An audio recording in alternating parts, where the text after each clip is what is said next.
Mulai, Cak? Ya. Di tengah ya? Ya. Assalamualaikum warahmatullahi wabarakatuh. Salam.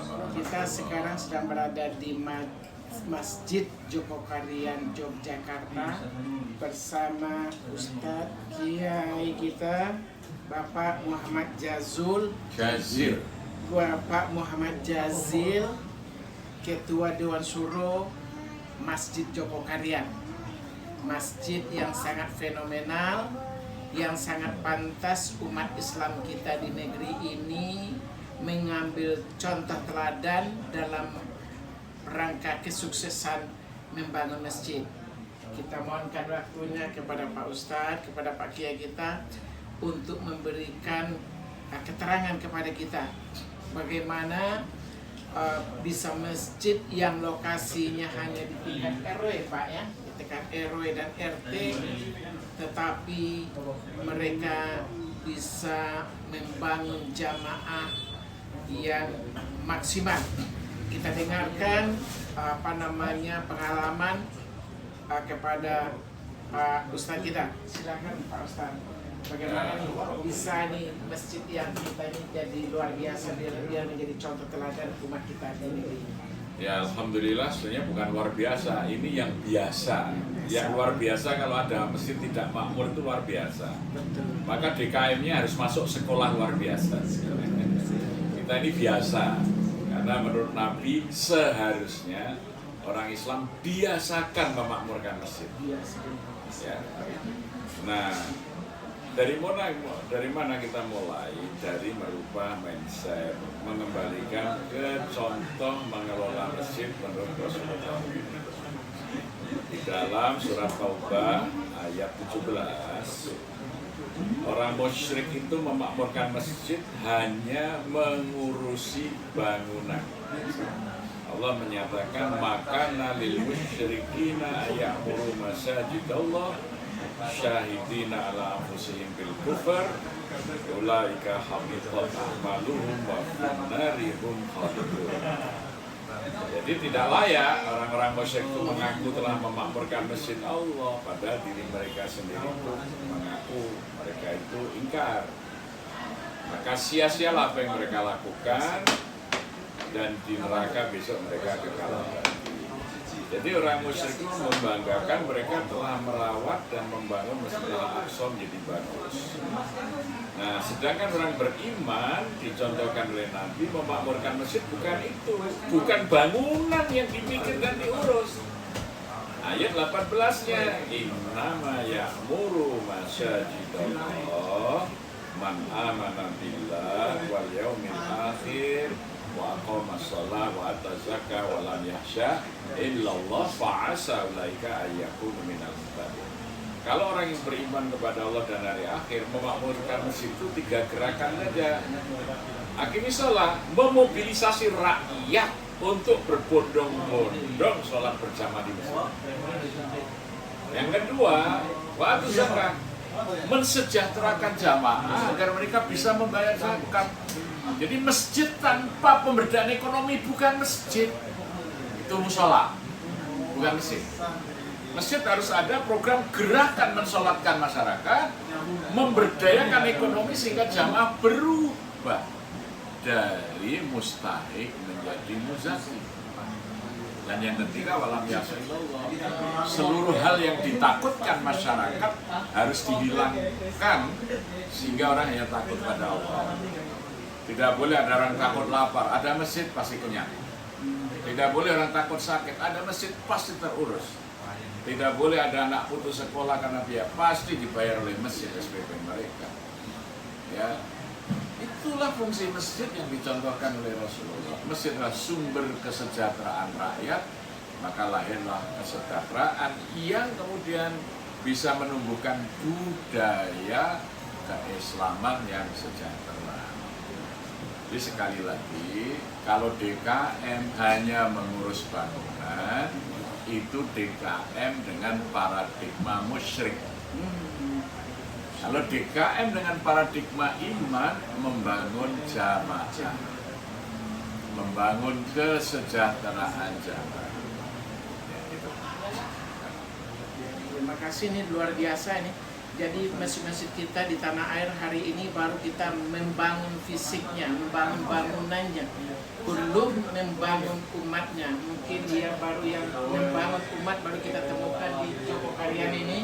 Inilah tip-tip yang telah disampaikan sama Ustadz Muhammad Jazil tadi. Mudah-mudahan bisa menjadi contoh bagi kita di tanah air ini, sehingga masjid-masjid kita dari Sabang sampai Merauke bisa salat subuhnya seperti juga salat Jumat ya Pak ya.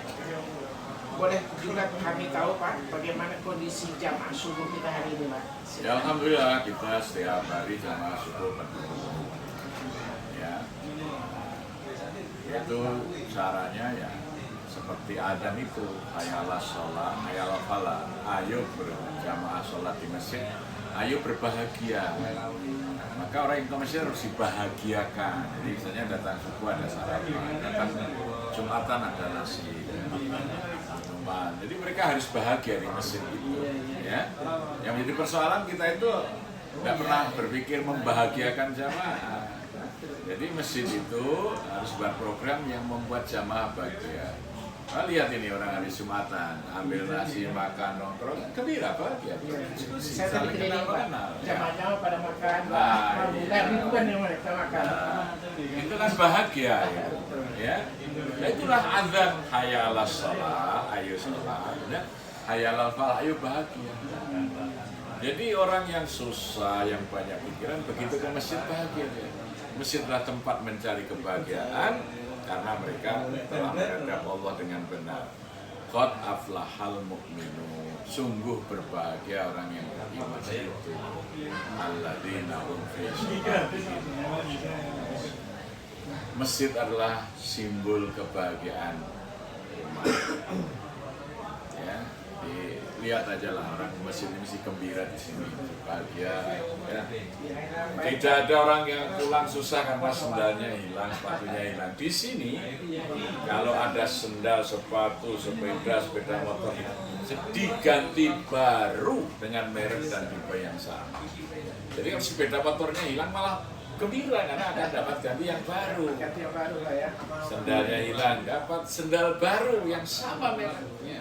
Maka sekalipun kehilangan sendal, sepatu, sepeda motor di masjid, mereka malah bahagia. Itulah masjid, berbeda dengan tempat lain.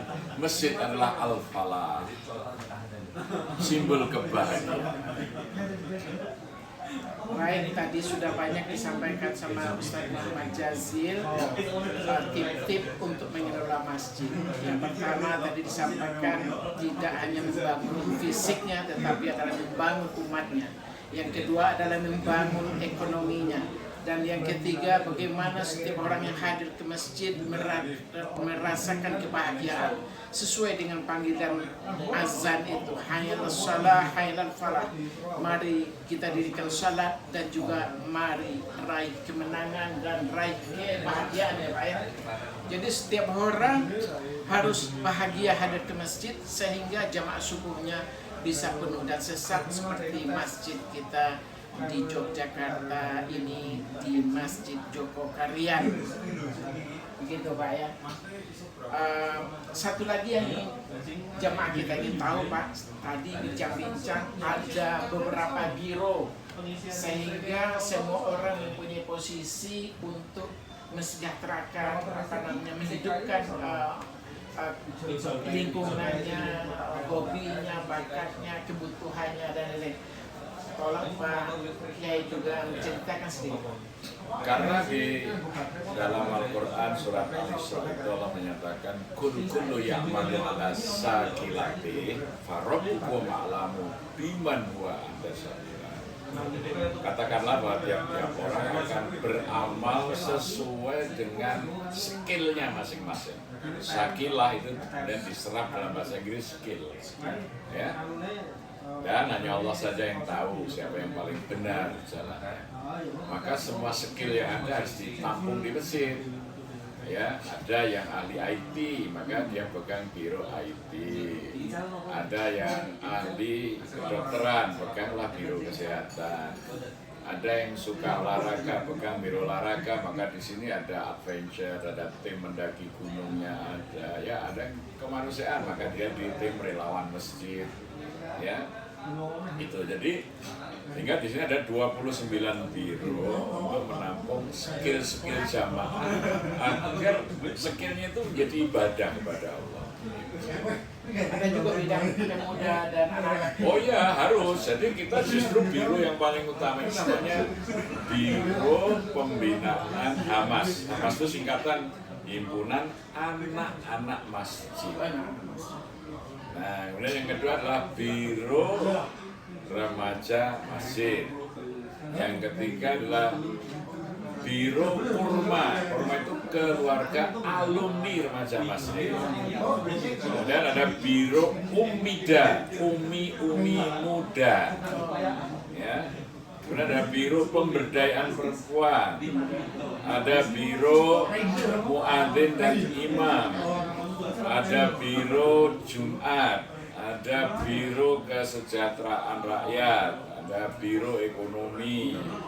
Ya, itu. Jadi semua biro itu untuk melayani, membahagiakan jamaah, membangun kesejahteraan ditangani oleh orang yang punya skill di bidangnya masing-masing. Itu semua orang ada peran gitu Pak ya? Iya.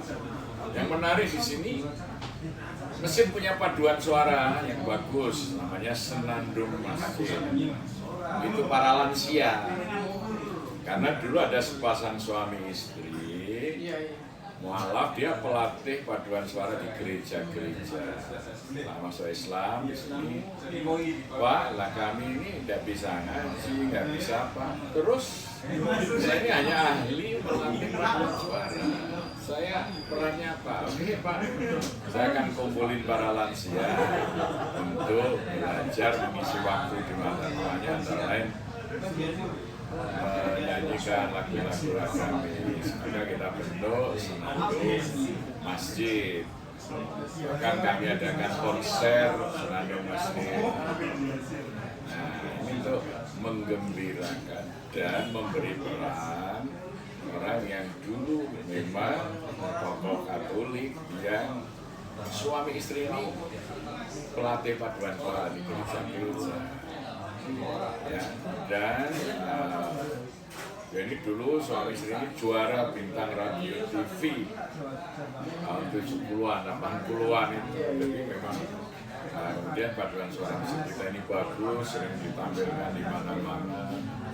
Itu mungkin satu-satunya di Indonesia masjid punya paduan suara. Biasa ya.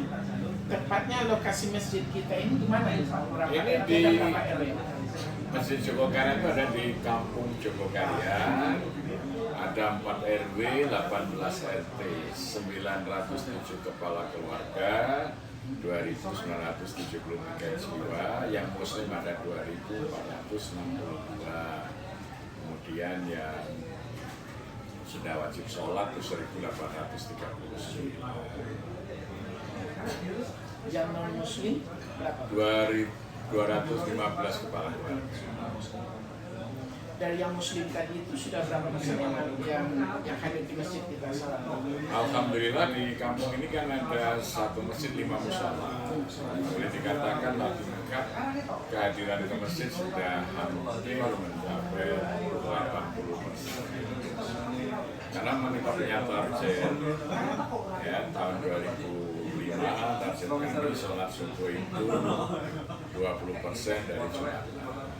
2010 target kami sholat subuh mencapai 50% dari Jumatan. Kemudian tahun 2015 target kami itu mencapai 75% dari Jumatan. Alhamdulillah sudah terlampau. Baik, terima kasih banyak. Ini sudah banyak sekali informasi dari Pak Muhammad Jazil, ya, Ustaz kita, Pak Kiai kita yang sebagai Ketua Dewan Syuro ya Pak ya. Sekarang Ketua Dewan Syuro. Sekarang Ketua Dewan Syuro, dan awalnya dulu Pak? Saya Ketua DKM dari tahun 1999 sampai 2016. Oh 2016, ya, luar biasa. Jadi banyak sekali ilmu dan pengalaman yang sangat penting kita timba dari Bapak Ustadz kita ini. Mudah-mudahan Pak Ustadz tidak keberatan, pada kesempatan lain akan kita wawancara lagi kembali. Mudah-mudahan nanti bisa ini membangun umat, membangun jamaah, membangun masjid, memakmurkan masjid. Masjid Joko Karyan ini menjadi contoh kita, bisa menjadi laboratorium hidup kita, sehingga masing-masing kita di tanah air dari wawancara ini bisa meresap dan mudah-mudahan bisa mengambil manfaatnya. Sekian, terima kasih, mohon maaf atas segala lebih kurangnya. Kami undur diri. Wabillahi taufiq wal hidayah. Assalamualaikum warahmatullahi wabarakatuh. Udah dinikmati.